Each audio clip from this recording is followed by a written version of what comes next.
Oli here, and this is my review of Carnival of Monsters, the second story of the 10th season of classic Doctor Who, starring John Pertwee as the third Doctor. Carnival of Monsters is a 66 story overall, it's 4 episodes long, and it's written by Robert Holmes.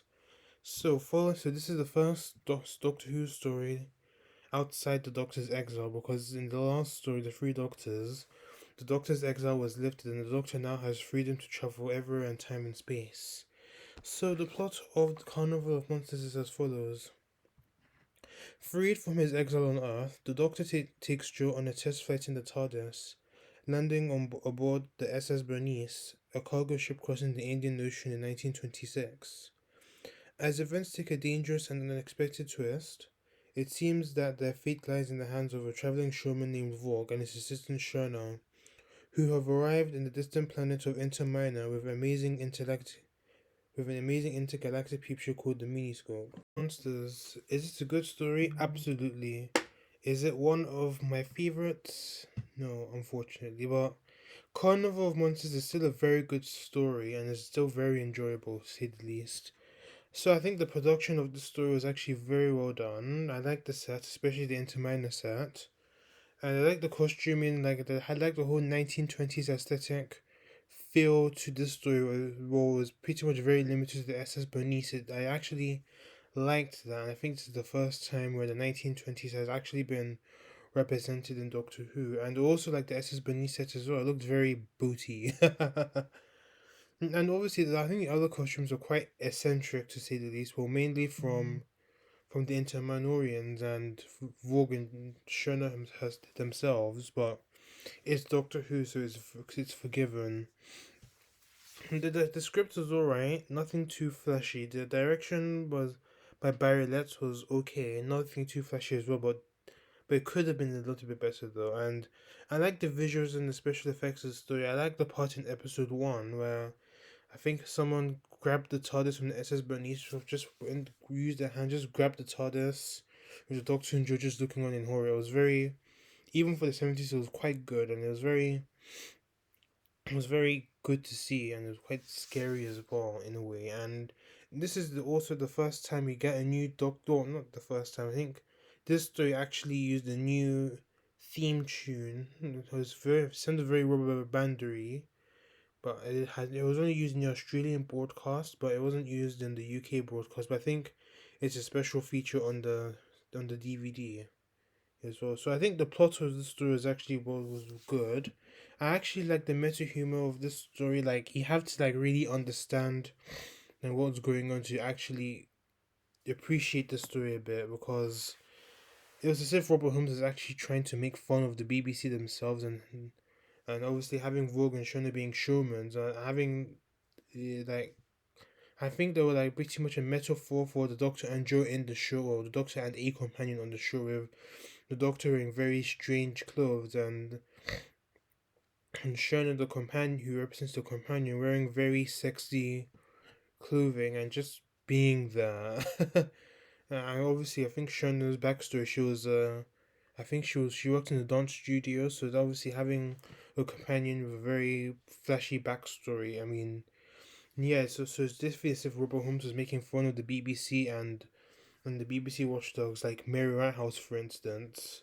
And they were thinking that Vogue and Sean were thinking that scaring children was actually was giving them their paychecks with the Drashik. So yeah, that I think you need to try and understand that aspect of the plot to try and at least enjoy the story a little bit. Doctor Who story since the War Games, that the Doctor can travel freely anywhere in time and space, and having full control of the TARDIS, but I don't think he can actually still get the landing right to get where he wants to go still. But I think he does manage to do so in the Green Death episode one, where he takes the TARDIS to Metabilis 3, and I'll get more into that later when I get to the Green Death, and that pretty much, with the Metabilis 3 reference, pretty much is a foreshadowing of the final days of the Third Doctor.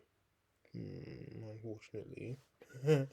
And I actually like the idea of having the Doctor's exile lifted, because I think at this point of the third Doctor's year, I think the Earth stories are kind of running a bit dry. Hence season 9, well, the last two stories of season are not being primarily. No, not the first. No, sorry, I think it was curse of Peladon and the mutants set away from Earth, and the time monsters set primarily away from Earth for most of it. So I think the writers are getting a little bit bored of like the Earth stories and pretty much having the Master appear in pretty much almost all the stories. But that was in season 8, and season 9 he only appears in two, and season 10 he only appears in his final story, Frontier in Space. So onto the performances of the story, I would say it was rather good as well, and quite still quite enjoyable. She was great as usual. He actually does some very impressive things that actually helps aid the story, make it feel a little authentic, like his how he displays his knowledge of Connie lingo with which he did brilliantly with Leslie Dwyer, and I liked his Cockney accent that he was able to use when he met the other sailors aboard the ship. And I also liked the scene where I think it was Vogue that was trying to speak Polari to the Doctor, and the Doctor was visibly confused. Katie Manning, she was great as Jo, and she actually does provide voices for the chicken in episode 1, which she actually trained herself to do as a child, and that was pretty cool. And Jo herself actually does do some stuff, great stuff in the story, even though she was alone for a bit inside the miniscope when the Doctor was freed from them in episode 4. But I liked the bit when Joe was able to swipe some skeleton keys from one of the sailors when they were trapped in the room of the SS Bernice, and the Doctor was like, "Your son's screwdriver can't work," and Joe was like, "I got keys, Doctor," and that was pretty amazing, and I really liked that from Joe. And I think this is definitely one of the instances where Joe's character development is starting to like really show in certain aspects. And another great performance by Katie Manning, who, as I mentioned before, is leaving the show at the very end of the season. Units are absent from this story, considering the fact that the Doctor mm, has been freed from his exile. So the inclusion of Unit does become very limited in the next 3 seasons before completely phased out at the end of season 13, which is the Seeds of Doom. So onto our side characters, they're all interesting, but they're all interesting, even though a bit more than the Three Doctors, but they were interesting to say the least. But so let's get on to this. The first side character we had was Vorg. He was a showman that won the miniscope in the gambling game, and he and his assistant Shona went to Minot, and they all got caught up in Calic's schemes. And Vorg later helped the Doctor to rescue Joe and try and destroy the miniscope to put an end to whatever Calic was scheming. And he was a good character. He was very sneaky, and I rather liked him. And then we had Shona next. She was Vogue's assistant, and she didn't really want to visit Inter Minor, and she was a very interesting character, and I really liked her as well. We also had Pletrak. He was an immigration officer in Inter Minor. He wasn't really happy with Vogue and Shona's arrival, and actually wanted the Doctor killed when he emerged from the telescope. But he ended up being an okay character, and he's, aside from the grey face paint, he's actually played by the grey face paint. Sorry, I think I said green there, but he was played by Peter Halliday, who played Packer in The Invasion. And we had Oram, the brother of the Interminorian president that was killed by the Drashiks, and he was an assistant of Calicut. And then onto the SS Bernice characters, we had John Andrews.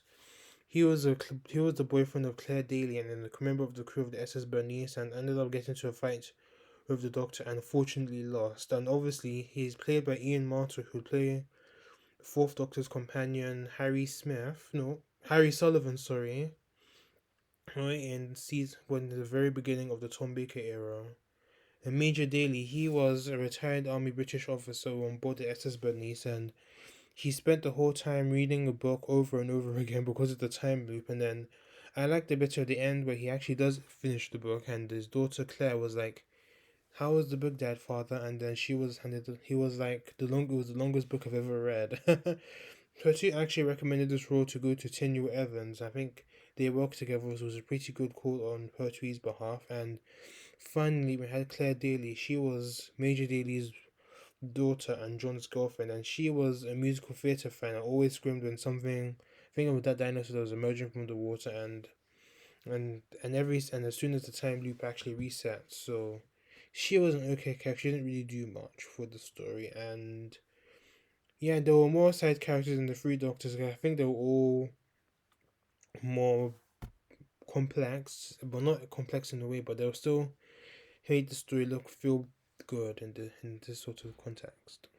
Our enemies, first off we have the Drashigs. They were considered to be one of the dangerous creatures in the universe, and boy were they deadly. They can hunt by scent, and they never gave up on attempt regardless of where their prey has gotten to. And it was pretty evident when we saw the Drashigs pretty much target the Doctor and Joe inside the miniscope, when they pretty much just burst their way through, and they can seeing they can use sneak attacks as well. And I actually like the Dragshigs. They are probably my favorite large Doctor Who villains, and they made the story but rather interesting. And we also had the villain. Another villain is Kalek. He wanted to replace the person who was his brother, and pretty much wanted to keep the aliens into Minor for his own reasons. And he was responsible for letting the Drashigs loose, and he wanted to try and kill his brother, the president. And Kalek ended up getting killed himself. He was an okay villain. He was played by Michael Wisher, but he wasn't really villainous in my opinion. But Michael Wisher actually goes on to play Davros later on, so I think that he's just warming himself up to play Davros was later on in the show, in my opinion. And I think the thoughts I have with Carnival of Monsters is the plot was interesting, but I did feel there was some drag in the story, and I do think the story is a little bit too light-hearted. Yeah, we had the Drushes, but Riz Kalek was more intimidating, even though it was a light-hearted story. But I do think Kalek should have been a little bit more intimidating, and it would have been a bit better, considering the fact he wanted to kill his brother and wanted to take his place as the president. And speaking of which, the president, his name was Czar, but I do wish he was in the story, considering the fact he was mentioned quite a few times in the story, and it would have made the story little bit better, and at least have an ally to help the Doctor, Joe, and Kalek, and sorry, not Kalek, Vogue and Shona to at least stand up to defeat Kalek. So I think that would have been a more interesting. I think it would have been a more interesting plot, and I think they do spend a portion of this story in the telescope. I do think it should have been at least reduced in some aspect, and yeah, I think the conclusion was a little bit rushed considering the fact episode 4. But hey, who am I to complain?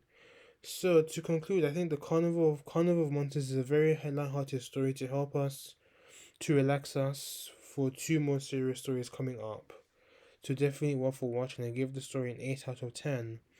My next review will be The Frontier in Space, which is Roger Delgado's unintended final story as the Master before his very premature passing. So thanks for watching this review. Please let me know what you thought of this review and the Carnival of Monsters itself. Please subscribe to this channel if you haven't done so already.